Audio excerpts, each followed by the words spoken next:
Didn't look good. I mean, listen, I'm not a lip reader. I can't tell exactly what they're saying, but it didn't look good. I don't think he's fuming. I mean, I've been in that position. He's fuming to be on the bench. Manager and a real key player. Not a good look.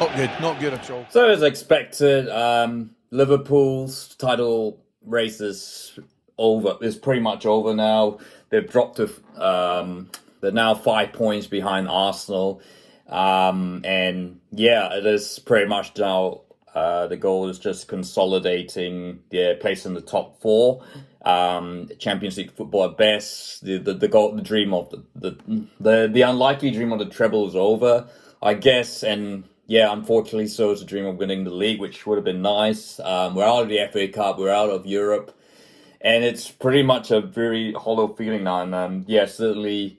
I think I was in Dunedin listening to the Everton-Liverpool game. Probably glad I didn't watch. I was listening to it via Redman Live, walking around. It was Anzac Day morning in New Zealand, and yeah, probably one of the worst experiences you can have as a Liverpool fan. I think perhaps the time when Liverpool conceded a 3-0 lead against Crystal Palace at Selhurst Park, and they came back 3-0, and that would effectively end Liverpool's chances of winning the 2013-14 title.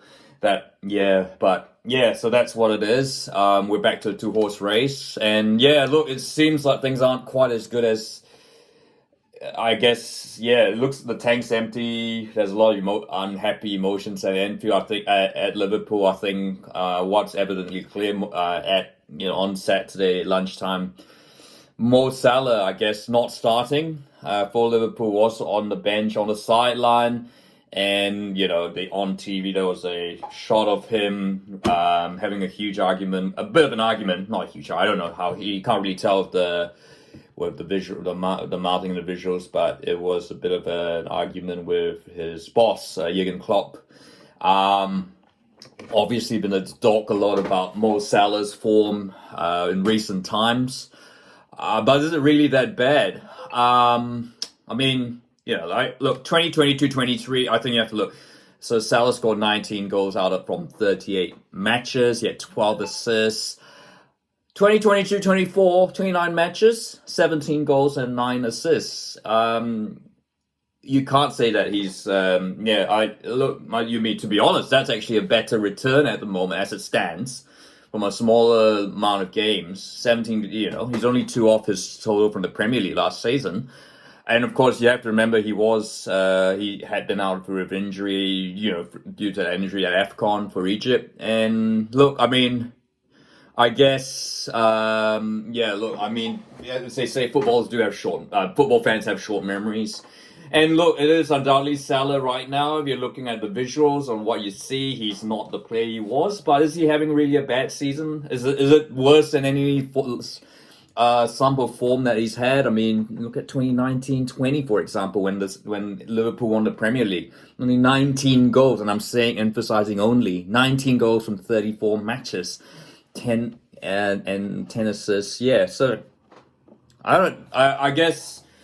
Look, I guess there's obviously a lot of frustration, what's going on. They had that loss to Crystal Palace last week at Anfield. They had dropped points against West Ham, lost to Everton. The feelings are there, and, maybe it's just a bit competitive, but who knows? I mean, could this be the end? I mean, look, if Salah goes, he's 31 years old now. He's going to be 32 in June. It wouldn't be the worst thing in the world if he was to depart Liverpool. And, to be honest, I think if he departs and we are able to make money on him, it would actually be a good thing. Because Darwin hasn't had the best start to his Liverpool career. His misses have been quite high profile, but, he is still very young, and the ceiling's still down. I'd like to think he will get it right. You've got Cody Gakpo, you've got Jota. I think that a lot of attackers there. And look, I mean, if Salah departs, I'm sure Liverpool will go and attract someone else. And I guess as I'm going to talk about, Arne Slot is coming in. They'll be interesting. It'll be interesting to see what players we might attract from Feyenoord. They do have some really good players there.